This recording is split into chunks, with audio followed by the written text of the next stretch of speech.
Good morning, viewers. It's nice being here. It's a pleasure to have you. It will be a ride of advocate that makes sense. Absolutely. We will keep advocating things that make sense. Yeah. Well, let's talk about advocacy. Yeah.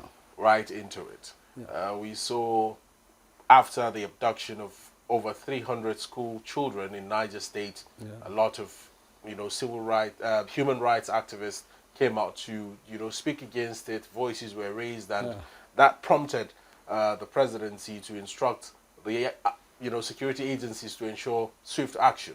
Yeah. And just yesterday we saw that 100 of those abducted children, in addition to the 50 that had escaped, were presented to the Niger State government at the State Government House by the National Security Advisor. And part of the things that, were said was Mr. President's charge to ensure that all abductees will be rescued before the mission ends. What do you have to say about first the rescue and also the reassurance made by Mr. President? Good morning, Swanikin viewers. The problem with insecurity it has been bedeviling us. A mass kidnap like that of Chibok girls over the year has been met with stiff action from the security agent. Yeah. But the pace of returning the girl, like up to now, from the information that is still available, the Chibok girls, some of them are still at large. Yeah. But, from the Goodluck administration to Buhari administration, the government has always keep eye on the ball to make sure that anytime that this occurrence, the security agencies are on their feet to make sure that our words are returned home peacefully. So with the new presidency, the way and the manner of approach and the swift in action is unprecedented, and the timing. But this is nothing to celebrate, because we should stop being we should play more of preventive rather than being proactive. Because when the Chibok girls occurrence took place, there is a concept of safe school initiative that was put in place. How many of these schools has been made safe? Now, even the issue of Kebbi State, we know that some soldiers were withdrawn from site, and it was at this withdrawal that the bandits strike. So who ordered the withdrawal? That person must be brought to the public and made to face the wrath of the law. So the era of just excuses being given, the money earmarked for safe school initiative, how the deal went, and why up to now our school are still not safe for early warning system. The parameters of this school can just be invaded by any Dick and Harry. These are the critical area we should look at going forward. And that is one thing that has marred the return of girls. Taking them to government's house as if we are celebrating is a show. I'm an APC member, and but this is a show of as if you are celebrating your failure. When these children return, they should be quietly returned to their parents. It's not something to celebrate that you did your job. I mean, considering the fact that more than 100 of these children are still in the bush. They shouldn't be kidnapped in the first place. So returning to the government house and making a show out of it is not you doing your primary objective is not something that you should make a show of. Kudos to the president in acting swiftly. But the money earmarked for Safe School Initiative, how did it went? Why do you leave school very porous? We have Ministry of Education, money are earmarked year in, year out for this program. What is being done with those money? We have to critically continue to look into it. Although the security have done a yeoman job, but these are the critical areas we should stop being reactive. We should go more of on the preventive method. Schools should be built in a secure environment. If you cannot keep schools secure, move those students. You can move these students to where you are spending more money in following up with these kidnappers. So why can't you make sure that the school is secure, enough and adequate security are provided around this school environment that can mitigate against such occurrence. And the issue of KB, for instance, I was just saying, as soon as these children are about to be kidnapped, soldiers that are on site leave site. They are there first on the basis of safe school initiatives. Maybe they keep soldiers at parameters close to these schools. So why did they leave? Up to now, nobody is answering that question. So if you are celebrating the return of the girl, why these children are kidnapped in the first place should be critically examined moving forward. You can't just, like now, some states are closing down school.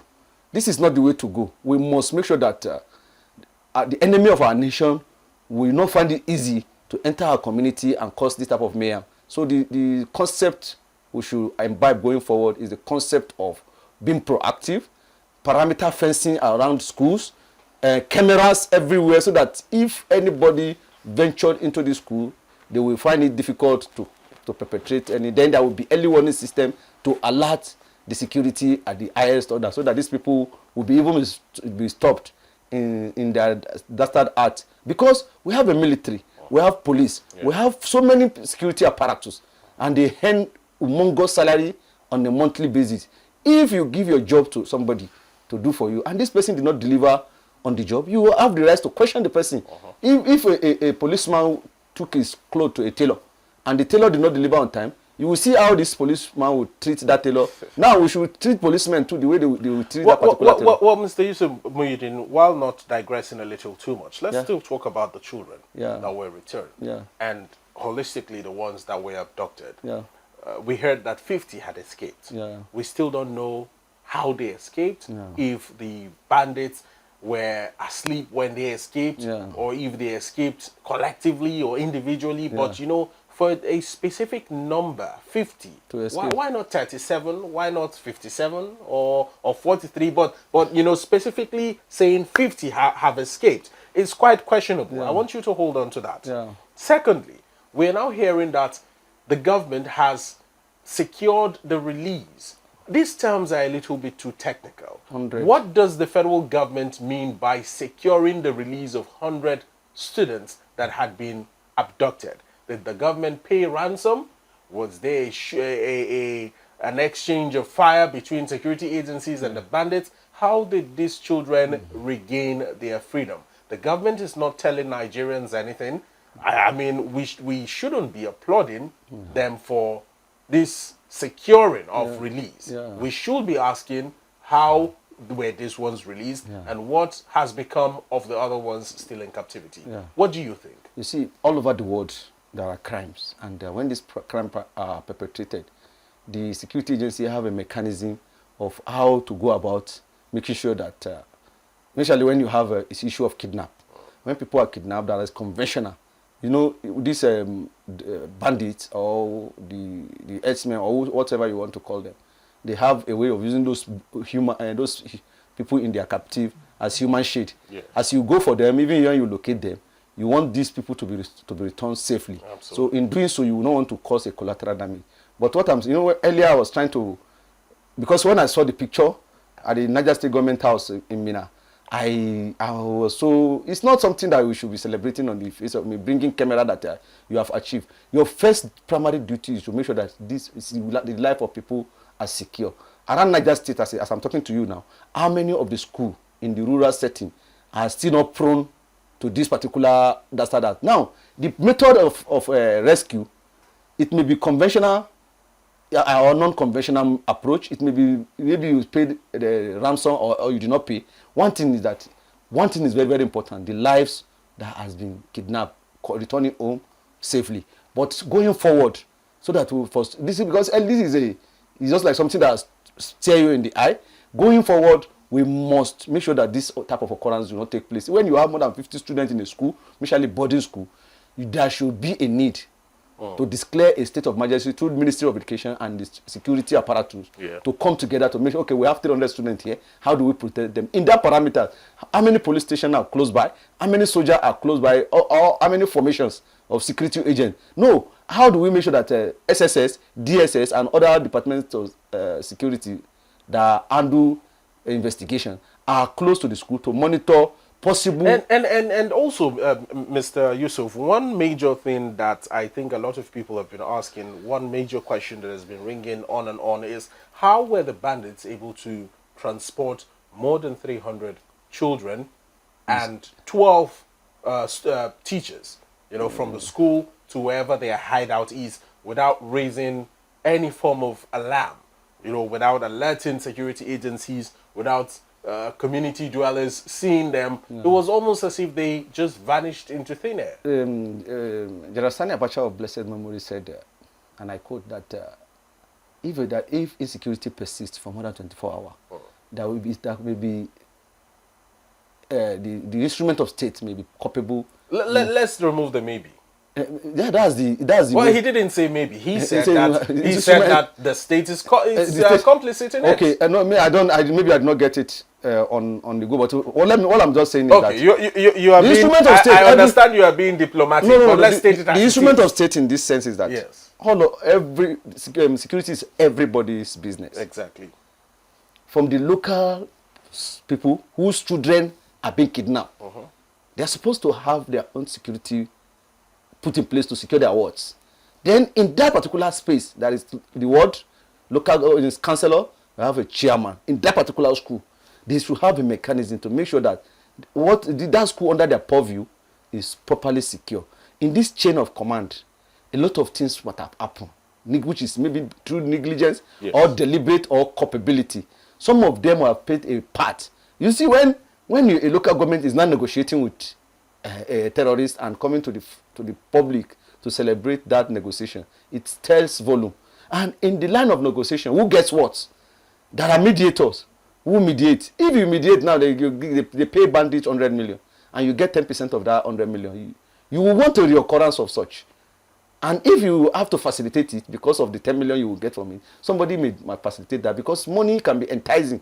So now, these are the dry-headed conundrum that we are facing today, because it has been, that sector is becoming a sector that has been seen lucrative, and the society around which this thing has been perpetrated are culpable because some of these bandits can even be using facility close to those communities to hide their kidnap. There is a case that you see a village, a settlement that is not far from the community where the people are kidnapped, and that's where the kidnapped victim are being kept, and they will be talking with the people close to that community. Why do you think some community members are conniving with bandits, knowing fully well that they could also fall victim to the activities of these bandits anytime? You know when any sector has been incentivized, like somebody carrying guns, moving like a driver from a pack, packed people from a known pack,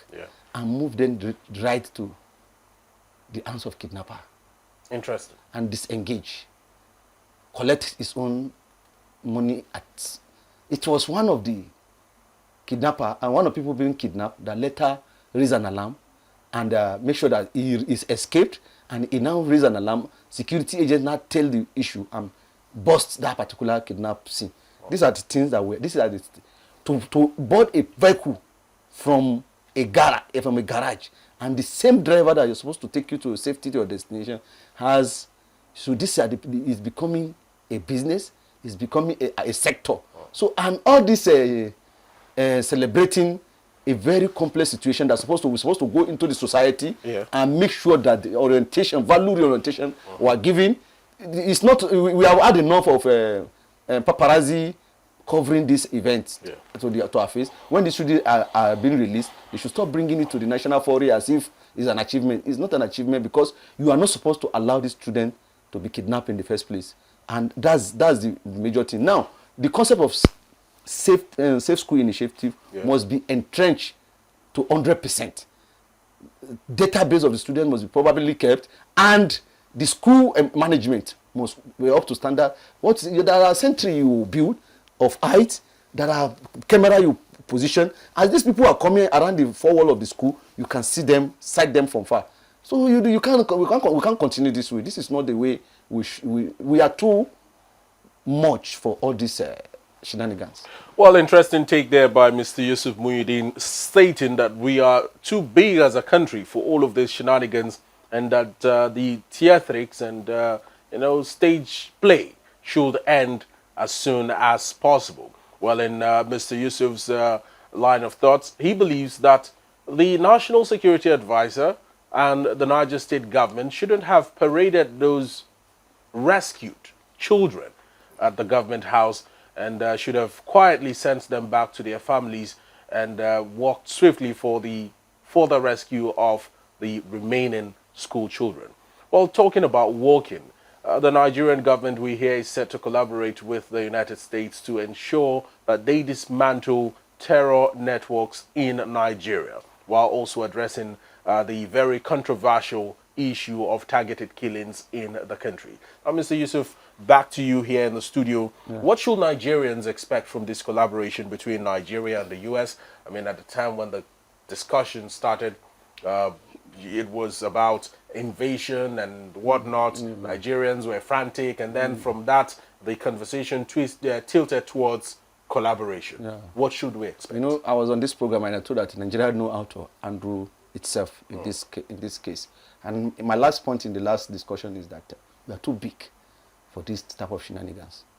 21st century, look at what happened in Benin Republic just a few days ago. Nigerians went there and curtailed an organized army and put them at bay. That's the Nigerian that we used to be. We have been there before, and we can still be there if all hands are on deck and we are serious about building a viral and viable nation. Now, the Americans are here. That's to show you the importance of Nigeria in the global stage. This is the life wire of the black race. Yeah. Having about 250 million projection by 2027, 2028, 250 million people. As I'm talking to you now, the 7th largest economy in Africa is the Lagos State, with just 12% of the Nigerian population, and a GDP of 12% of our GDP is already taken on Africa. Yeah. Now, what will happen if all the states in Nigeria come together and all our fault line, insecurity, and all these things that happen, and we try to tackle it head on, and we soar our economy with Enugu State coming on board, with Anambra State coming on board, with Akwa Ibom coming on board, with Kano coming on board, with Kaduna State coming on board, with Kogi State coming on board, with Ogun State coming on board, and now we build a viral economy. Let me tell you, the world is waiting for Nigeria for a better world. This thing is something that is viable and prevalent. Well, let's move away from the world. Yeah. Let's focus on what Nigerians... The potential of Nigeria. Let's focus on what Nigerians expect from the Nigerian government in order to restore peace and security in the country. Because the Americans... You've been here a number of times, Mr. Yusuf, in the last couple of 1 month or so. Yeah. Almost on a daily basis, we discuss abductions here, abductions there. Nigerians are tired. Don't you think so? No, you can see by the way I sound this morning. I was disgusted with the images, because this is not what we should be celebrating. One thing that is very, very important is that we should leave potential. We should leave, and Nigeria has a potential. The leadership of Nigeria is a potential to this and that is over. Yeah. We must try to explore that potential to be where Nigeria is supposed to be on the global stage. Now, the Americans that came in knows what it is to make Nigeria work. Now, insecurity that has been deviling us, I've told you that from the fall of Libya and the proliferation of arms, light arms all over the sub-Saharan Africa, and the mercenaries also fuel this Boko Haram crisis, because arms were able to move in. Now, what the government needs to do is that we should try to work around, because we have the capacity. We just have Benin Republic, Cameroon, all those countries around us. We should rally around them. Yeah. Then the agencies saddle with manning our border, the custom, and the immigration services. Yeah. Then the military. They must come together to make sure that the movement of arm and small light arm into our country, like the man in drug law enforcement is doing now. You can see the issue of drug is being tackled head on. General Bomarwa. So what that man is doing, they can borrow a leave us as to how and on the technicality they put in place. Yeah. They should not allow ammunition into the moment that you seize the life wire of this particular. So ammunition control is very, very, very important. Then there is one thing that I will continue to advocate.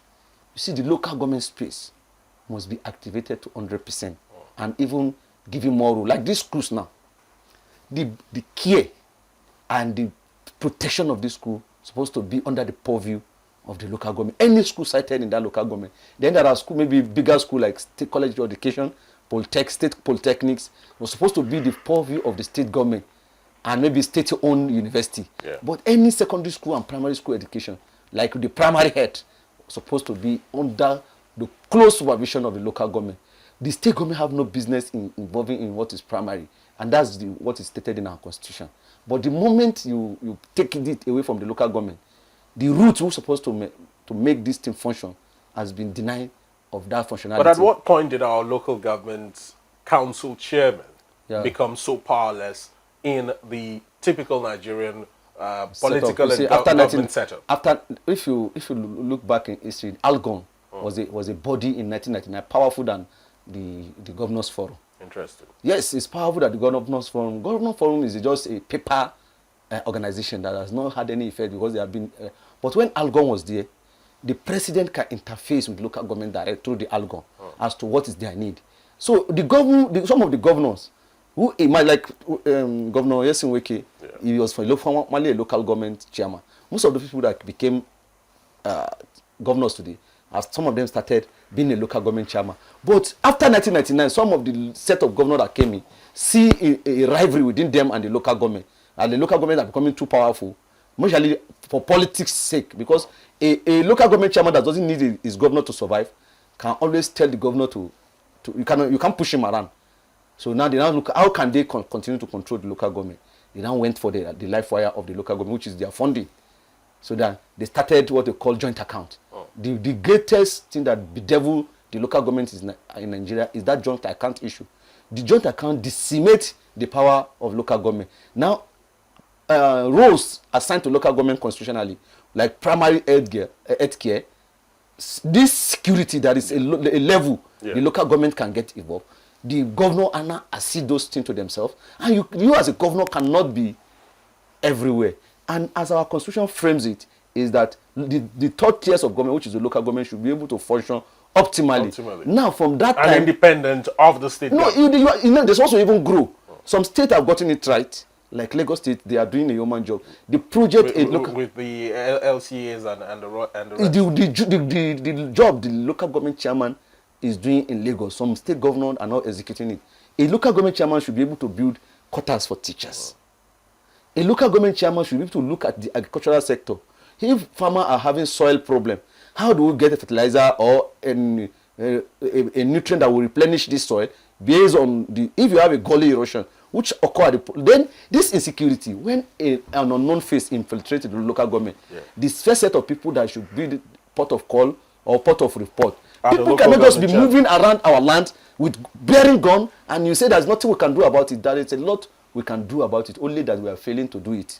Nigeria is not the issue of there's nothing we can do about it. And we keep going back and referring No.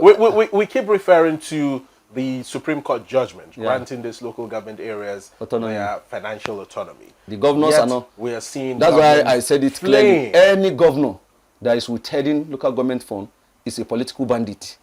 Any governor whosoever that hold on to local government. What is the viable solution to this? You see, the president make a proposal that should be a constitutional review as to the conduct of local government election. I think if INEC is saddled with simultaneously conducting the local government election in line with the state and local government as they conduct the federal, before the conduct of the federal elections, all local governments simultaneously should be conducted. There should be a law so that at no time will there be a governor. Like now, if the president is withholding the funds that belongs to the local government and to the state government, you know how they came on the president? Like when Obasanjo did it in Lagos, the whole of the country cried foul that you can't withhold money that belongs to a state. And when there is a state of emergency in River in recent time, you know, people went out and cried foul that the state governor is independent of the federal government, and the emergency was discouraged at all its ramifications, and the president has to budge down after 6 months and return the governor back to his seat. This is because their constitutional right is being infringed. So this same governor who doesn't want their own constitutional rights to be infringed are supposed to losing the local government, and allow what they need to do is to play a supervisory role, make sure that no local government chairman, like we have EFCC in the national, making sure that the governor doesn't spend money anyhow, and ICPC. The states are supposed to set up a similar body to make sure that the local government are put on their feet and under a watchdog. These are the things. So local government, complete autonomy, political autonomy, whatever ramification you look at it, local governments must allow to exist pari passu 100% with the state and as such with federal government. That's one. Then people participation. Yeah. This local government gave us the right to participate. Now, if you have a local government chairman, you must question that local. The way we question the president, we question the governor for their performance. Any local government chairman that we elect, there should be a mechanism that we put in place to make sure that even if the governor is interfering, he should let the people know that, okay, my governor is collecting so amount for this so purpose, because there's a time you have to work in synergy. Yeah. It's some area you have to make contribution. Maybe the government, the state government will invest in those areas. Those parties should be made transparent. Then people participation in the sense that it will put the local government chairman and the councillor in their wards on their foot. When we activate about 9,000 units that are active politically, I'm telling you, Nigeria will be most of in a month. Well, interesting take there, Mr. Yusuf Muhyiddin, but I think we're digressing from the main topic to local government. No, we are talking about the solution. The solution. For the solution. The solution is if you allow, like now, Goza local government is in where Chibok is located is a local government. Yes. Now, what are the facilities present in that local government that can protect the student? You can't leave those space ungoverned, and you not think that non-state actor will not infiltrate your rank. This is I'm trying to juxtapose it with the United States people that are visiting. Yes. This is the way to go going forward. The state governor must relax some of the power they hold on to make sure that the local government and the local government chairman will be indifferent when you do not give me the tool to carry out my function. So the indifferent from local government, why they are not coming to the party, the councillor, why they are not coming to the party is because we're supposed to have about 10,000 of them, the chairman, and helping the state government to function. But when you take it the financial muscle for them to do their work, there's nothing they can do. And when this thing is coming, they can always flee because they don't have the wherewith. But if you provide the facility, like the local vigilante, they are not supposed to be liaising with the state governor. It is every local government that's supposed to take care. But because they want to control the pool of funds, make sure this what get the greed to put all the funds in one place and make sure that you are the one that call the shot across the state, then these are one of the things that is bedeviling. So financial freedom to the local government, complete financial freedom to the local government is the way to go if we really want to solve this conundrum. Well, interesting take there, Mr. Yusuf Muhyiddin. Let's still move on to yet another matter of national concern. Recently, we saw northern governors, 19 northern governors holding a meeting, and part of the resolutions they had made was one to support the creation of state policing, and then also a ban on mining in the northern parts of the country. This has sparked reactions from miners citing that they will not agree to that resolution made by the northern governors.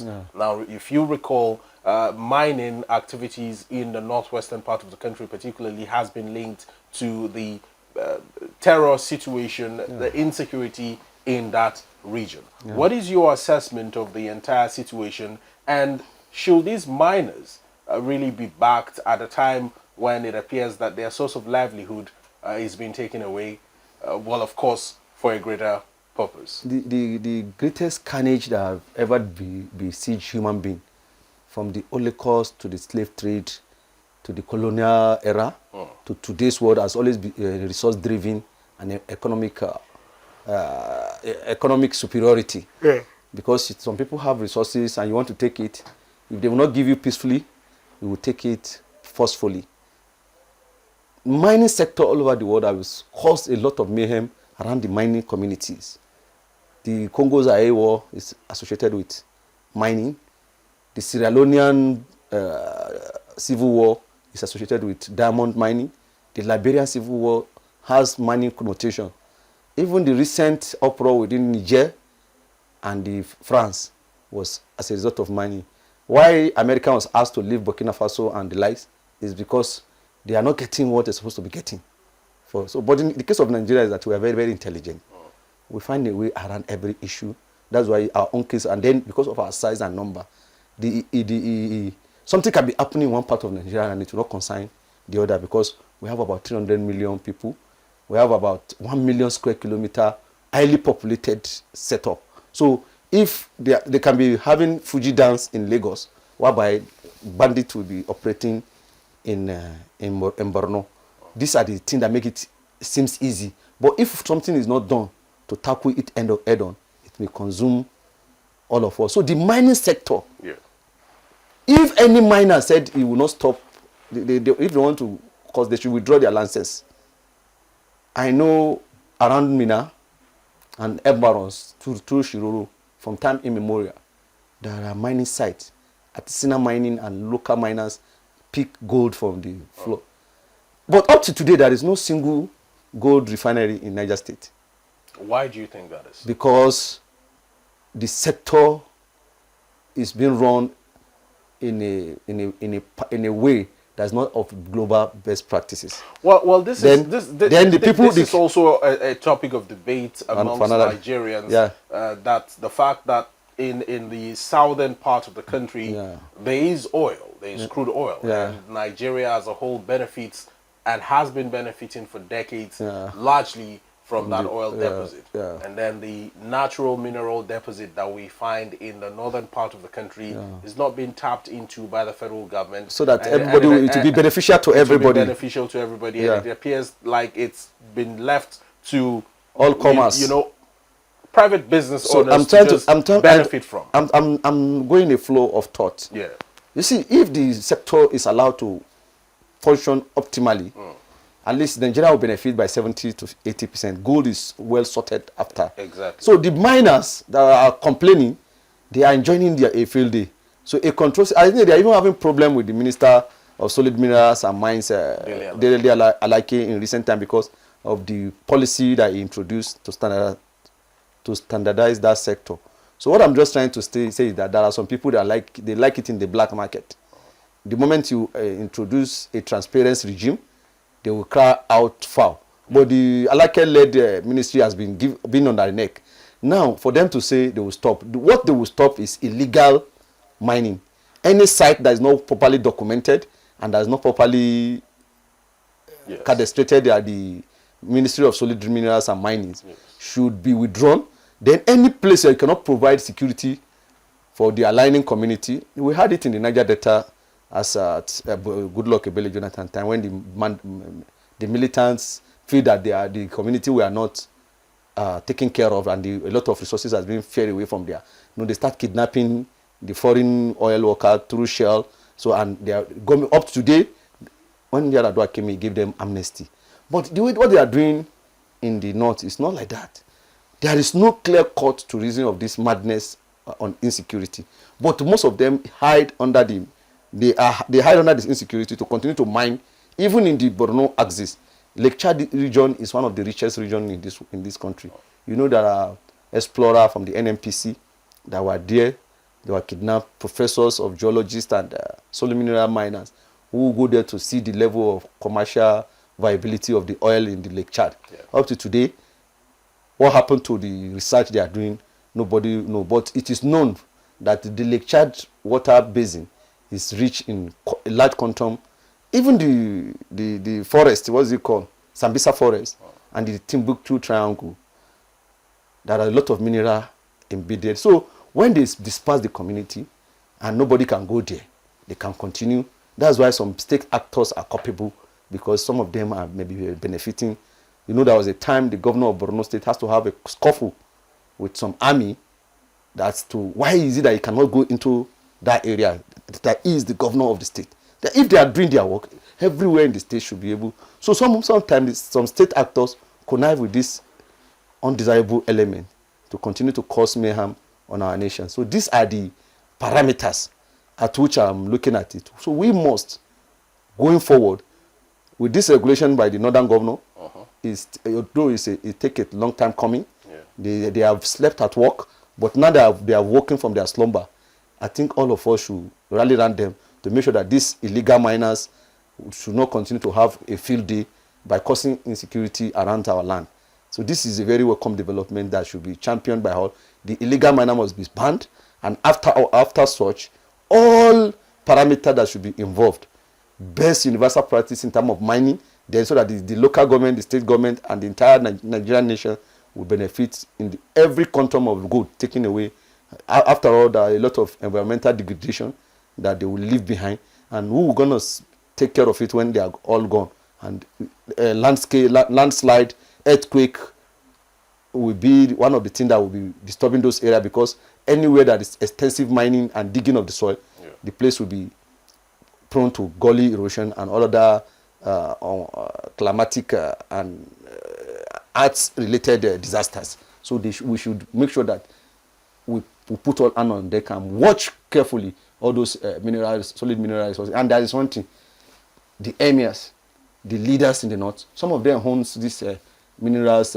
Illegal mining miners. They are backing them, even generous. It's not a hidden something. If you go to the cadastral zone, they have their names. They have, so you must bring them to a kind of summit on the need for us to secure this particular space where you are making your daily and lively mean. You can't continue to cause mayhem around where you say you want to make money. Corporate social responsibility procedure should be enacted so that as you mine these solid minerals, you should be able to make sure that something is being given to the community so that they can be, even the security that I'm talking about, from the proceed they get, they can use it to secure the community. This safe school initiative. Gold is very, very expensive in the international market. Yeah. So when you sell it, give some back to the community so that the communities and everybody will be happy at the end of the day. Well, still staying with communal clashes and matters of insecurity. Yesterday in Adamawa State, we saw a rather disturbing incident where about 7 women protesters were gunned down by members of the Nigerian military while protesting what they described as a delayed response of the military to intervene in a communal dispute and clash between the Bachama and the Chobo communities of the Lamode local government area of Adamawa State. Quite very disturbing images we saw yesterday. Well, we will see if we could have some censored portions of those images on the screen during the course of the discussion. But back to you, Mr. Yusuf Muhyiddin. At a time when Nigeria is already tensed security-wise, why do you think the army opened fire on protesters, women protesters who were just carrying leaves and chanting and singing songs? You see, that is the issue of, you know what, some army officers, they find a trade of being trigger happy. Some army officers find a trade of being trigger happy. And fella Anikula Kukuti of blessed memory said it one of his songs. They have their regular trademark. Anytime they come, they leave tears, sorrows, and blood.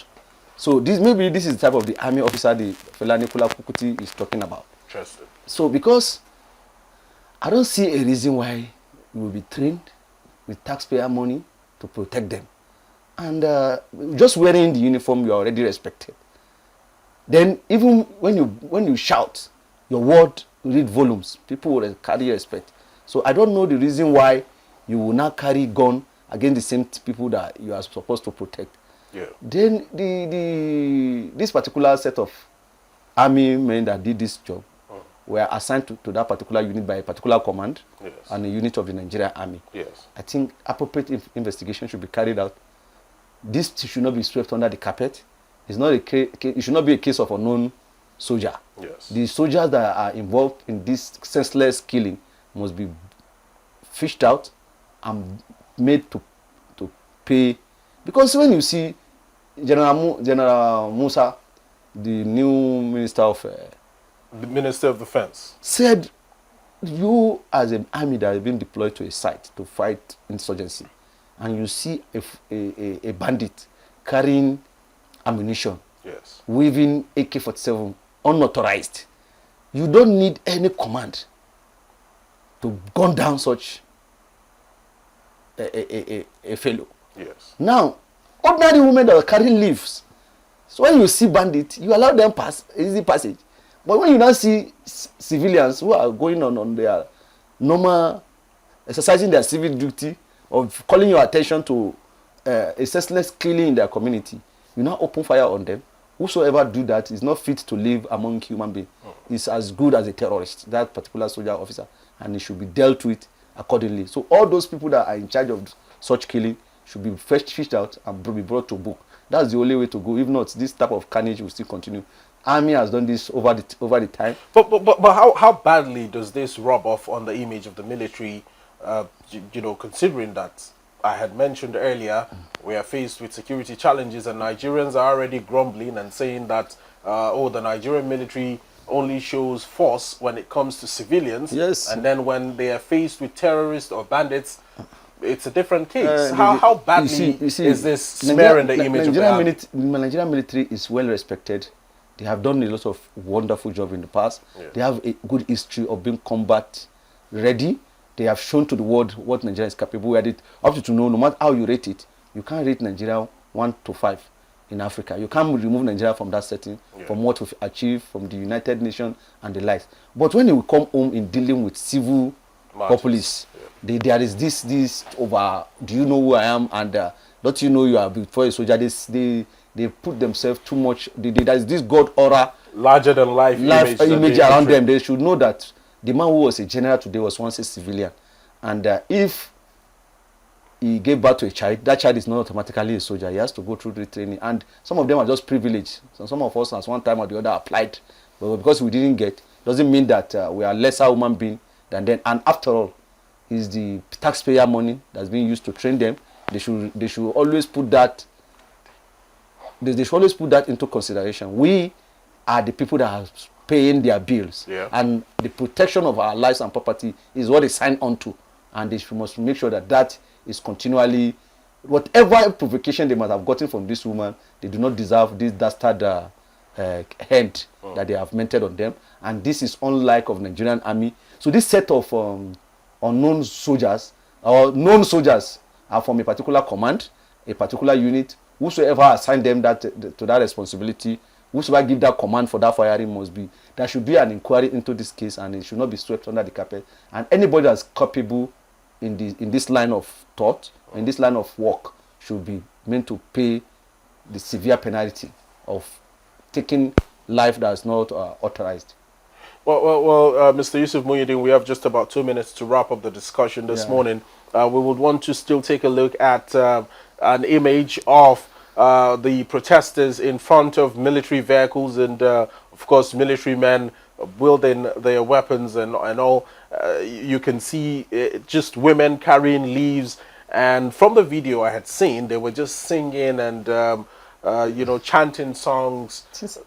And what they were crying out for was merely for the military to intervene in a communal clash between the Bachama and the Chobo communities. This shouldn't have, escalated to this point. The problem is that, there is this particular picture now is still sketchy. Yeah. There may be details attached to it. Then sometimes you need a motion picture to have seen what really happened. What I want to get, there's no need for you to, if somebody is not armed, you are not supposed to fire. And these are women, for crying out loud. It's a bad image on the Nigerian army. Women who are just protesting. So, and then there is one thing again, going forward, as much as, if anybody that is dead, nobody can speak for you. So sometimes if there is a protest and the army that are bearing gun, because they say it's only a madman that argue with a man that has a gun. So sometimes there is a provocation that you can do and something will go out because you have not seen the details of what really transfer. But what I'm just trying to say is that both sides, I don't confront, I don't know the state of mind of that army. So if somebody is having a gun, sometimes you must respect him because of what he's carrying. So sometimes some protests are not, that's the way to continue to be patient. And now they have lost their life, and whoever do it has done the wrong thing. So sometimes physical confrontation is not the best way to solve some problem. But by and large, what this the barbaric act being meted on these women is not deserving of the Nigerian army, and it's a low one from their side, which they need to work on greatly. All right, in the days ahead. Quite a very fine place to leave the discussion there. But it's a very, very sad situation for the people of Lamurde in Adamawa State. And we do hope that indeed some sort of investigation is launched into that incident and why shots were fired at unarmed protesting women in Lamurde. We hear that 11 of those women are currently receiving treatment while 7 of them are dead. That's very unfortunate. Thank you so much, Mr. Yusuf.